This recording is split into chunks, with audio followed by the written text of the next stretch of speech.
Hello friends, welcome back to Mansi study channel. दोस्तों, आज है 15 अगस्त 2023 और 15 अगस्त 2023 से रिलेटेड करंट अफेयर्स के जितने भी क्वेश्चन बन सकते हैं आज की क्लास में हम सारे क्वेश्चन को कवर करेंगे और हर क्वेश्चन से रिलेटेड इंपॉर्टेंट फैक्ट भी मैं आपको बताऊंगी। तो आप पूरा क्लास बहुत ध्यान से देखिएगा। और दोस्तों, ये क्लास आपकी मॉर्निंग सुबह 7 AM पे डेली लाइव आती है, तो आप सभी लोग सुबह 7 बजे इस क्लास के लिए रेडी रहा करिए। चलिए देरी ना करते हुए आज के पहले क्वेश्चन पर आते हैं। आज का पहला क्वेश्चन लिखा है हमारा, सुरक्षा बढ़ाने के लिए UPI 2.0 में कौन सी सुविधा है। फर्स्ट ऑप्शन है AI संचालित लेन देन, सेकेंड ऑप्शन है offline QR code scanning, third option है बायोमेट्रिक प्रमाणीकरण, फोर्थ ऑप्शन है ध्वनि आदेश। बताइएगा दोस्तों, इस क्वेश्चन का सही आंसर क्या हो जाएगा। इस क्वेश्चन का जो सही आंसर हो जाएगा फ्रेंड्स, वह है हमारा ऑप्शन नंबर सी, बायोमेट्रिक प्रमाणीकरण। चलिए अब इसका कुछ इंपॉर्टेंट पॉइंट देख लेते हैं। UPI 2.0 में लेन देन सुरक्षा बढ़ाने के लिए फिंगरप्रिंट मैपिंग और आइरिस स्कैनिंग जैसी बायोमेट्रिक सुविधाएं शामिल हैं। ठीक है दोस्तों, चलिए आगे बढ़ते हैं और नेक्स्ट क्वेश्चन देखते हैं। नेक्स्ट क्वेश्चन लिखा है, कौन सा संगठन भारत में UPI लेन देन को नियंत्रित करता है। फर्स्ट ऑप्शन है RBI, सेकेंड ऑप्शन है SEBI, थर्ड ऑप्शन है NPCL, फोर्थ ऑप्शन है IRDAI। बताइएगा फ्रेंड्स, इस क्वेश्चन का सही आंसर क्या हो जाएगा।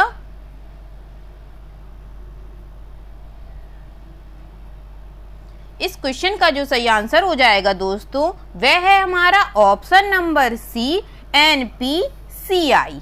चलिए अब इसका कुछ इंपॉर्टेंट पॉइंट देख लेते हैं। भारत में UPI लेन देन को national payment corporation of India NPCI द्वारा नियंत्रित किया जाता है। ठीक है दोस्तों, चलिए आगे बढ़ते हैं और नेक्स्ट क्वेश्चन देखते हैं। नेक्स्ट क्वेश्चन लिखा है, UPI लाइट का क्या अनुकूलन करना है।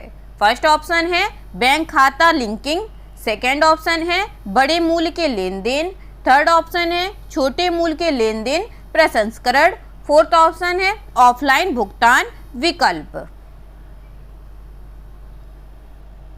बताइएगा दोस्तों, UPI लाइट का क्या अनुकूलन करना है। इस क्वेश्चन का जो सही आंसर हो जाएगा दोस्तों, वह है हमारा ऑप्शन नंबर सी, छोटे मूल्य के लेन देन प्रसंस्करण। ठीक है दोस्तों, चलिए कुछ इंपॉर्टेंट पॉइंट देख लेते हैं।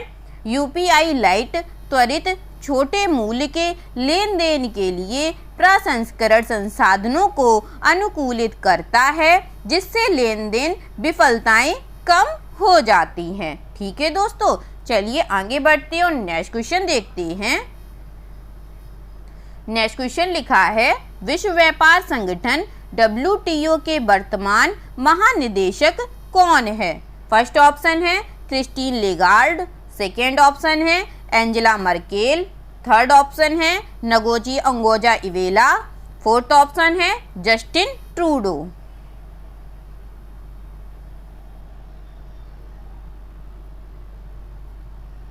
बताइएगा फ्रेंड्स, विश्व व्यापार संगठन के वर्तमान महानिदेशक कौन बने हैं।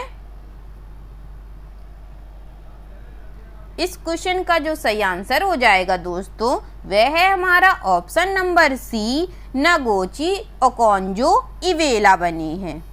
चलिए कुछ इंपॉर्टेंट पॉइंट देख लेते हैं। नगोजी ओकोंजा इवेला WTO के वर्तमान महानिदेशक हैं।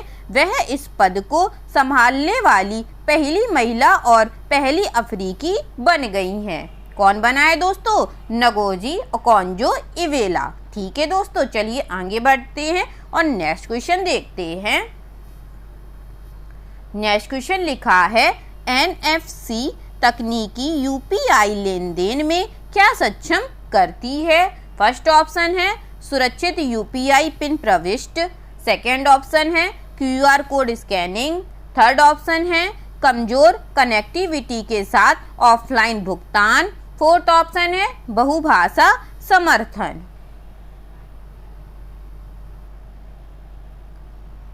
बताइएगा फ्रेंड्स, NFC तकनीकी UPI लेन देन में क्या सक्षम करती है? इस क्वेश्चन का जो सही आंसर हो जाएगा दोस्तों, वह है हमारा ऑप्शन नंबर सी, कमजोर कनेक्टिविटी के साथ ऑफलाइन भुगतान। चलिए कुछ इंपॉर्टेंट पॉइंट देख लेते हैं। नियर फील्ड कम्युनिकेशन NFC तकनीकी इंटरनेट या टेलीकॉम कनेक्टिविटी कमजोर या अनुपलब्ध होने पर भी UPI लेन देन को सक्षम बनाती है। ठीक है दोस्तों, चलिए आगे बढ़ते हैं और नेक्स्ट क्वेश्चन देखते हैं। नेक्स्ट क्वेश्चन लिखा है 2030 तक अपने ऊर्जा मिश्रण में भारत का लक्ष्य प्राकृतिक गैस का हिस्सा क्या होगा? फर्स्ट ऑप्शन है 5%, सेकेंड ऑप्शन है 8%, थर्ड ऑप्शन है 10% और फोर्थ ऑप्शन है 15%।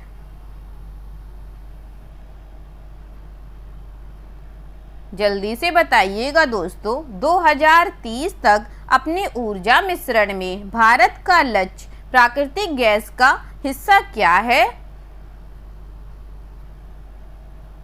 इस क्वेश्चन का जो सही आंसर हो जाएगा दोस्तों, वह है हमारा ऑप्शन नंबर डी, 15%।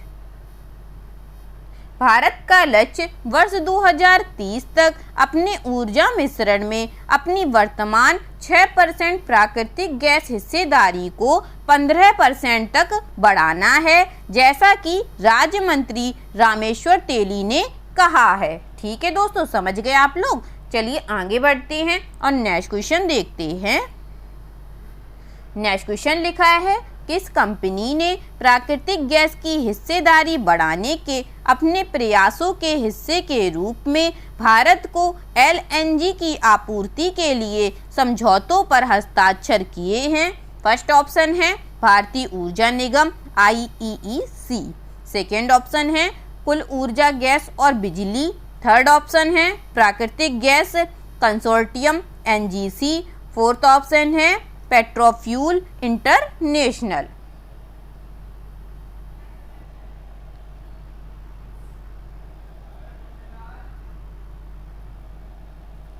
इस क्वेश्चन का जो सही आंसर हो जाएगा दोस्तों, वह है हमारा ऑप्शन नंबर बी, कुल ऊर्जा गैस और बिजली। अब चलिए कुछ इंपॉर्टेंट पॉइंट देख लेते हैं। इंडियन ऑयल ने LNG की आपूर्ति के लिए total energy gas and power के साथ समझौते पर हस्ताक्षर किए हैं, जो ऊर्जा मिश्रण में प्राकृतिक गैस की हिस्सेदारी बढ़ाने के भारत के लक्ष्य में योगदान देता है। ठीक है दोस्तों, चलिए आगे बढ़ते हैं और नेक्स्ट क्वेश्चन देखते हैं।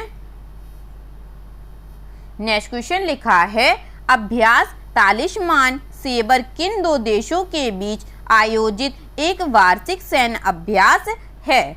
फर्स्ट ऑप्शन है ऑस्ट्रेलिया और कनाडा, सेकेंड ऑप्शन है ऑस्ट्रेलिया और न्यूजीलैंड, थर्ड ऑप्शन है ऑस्ट्रेलिया और जापान, फोर्थ ऑप्शन है ऑस्ट्रेलिया और संयुक्त राज्य अमेरिका।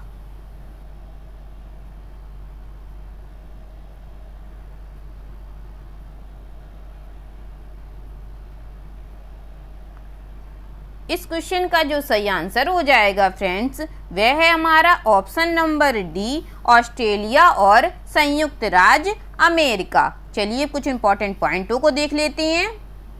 अभ्यास टैलिस्मैन सेबर ऑस्ट्रेलिया का सबसे बड़ा द्विपक्षीय सैन्य अभ्यास है, जो संयुक्त राज्य अमेरिका के साथ संयुक्त रूप से आयोजित किया जाता है। इसका उद्देश्य भाग लेने वाले सैन्य बलों के बीच अंतर संचालिता को बढ़ाना और संबंधों को मजबूत करना है। ठीक है फ्रेंड्स, चलिए आगे बढ़ते हैं और नेक्स्ट क्वेश्चन देखते हैं। नेक्स्ट क्वेश्चन लिखा है, भारतीय लक्ष्य विधेयक 2023 का प्राथमिक उद्देश्य क्या है? फर्स्ट ऑप्शन है भारतीय दंड संहिता को प्रतिस्थापित करना, सेकेंड ऑप्शन है भारतीय साक्ष्य अधिनियम का आधुनिकीकरण करना। थर्ड ऑप्शन है नागरिक विवादों को विनियमित करना। फोर्थ ऑप्शन है नई आपराधिक प्रक्रियाओं को स्थापित करना।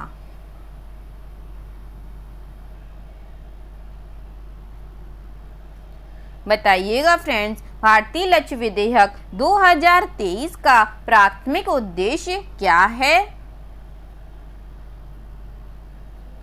इस क्वेश्चन का जो सही आंसर हो जाएगा दोस्तों, वह है हमारा ऑप्शन नंबर बी, भारतीय साक्ष्य अधिनियम का आधुनिकीकरण करना। चलिए कुछ इंपॉर्टेंट पॉइंटों को पढ़ लेते हैं। अब भारतीय साक्ष्य विधेयक 2023 का प्राथमिक उद्देश्य पुराने भारतीय साक्ष्य अधिनियम 1872 के स्थान पर साक्ष्य के नियमों और सिद्धांतों को आधुनिक बनाना और अद्यतन करना है।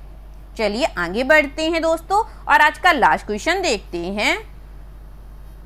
आज का लास्ट क्वेश्चन लिखा है, भारतीय लक्ष्य विधेयक 2023 के साथ कौन से अन्य विधेयक पेश किए गए हैं? फर्स्ट ऑप्शन है भारतीय सतर्कता संहिता, सेकेंड ऑप्शन है भारतीय न्याय संहिता, थर्ड ऑप्शन है भारतीय सुरक्षा संहिता और फोर्थ ऑप्शन है भारतीय संवेदना संहिता। बताइएगा दोस्तों, इस क्वेश्चन का सही आंसर क्या हो जाएगा? भारतीय लक्ष्य विधेयक 2023 के साथ कौन से अन्य विधेयक पेश किए गए हैं? इस क्वेश्चन का जो सही आंसर हो जाएगा दोस्तों, वह है हमारा ऑप्शन नंबर बी, भारतीय न्याय संहिता। चलिए अब कुछ इंपॉर्टेंट पॉइंटों को पढ़ लिया जाए।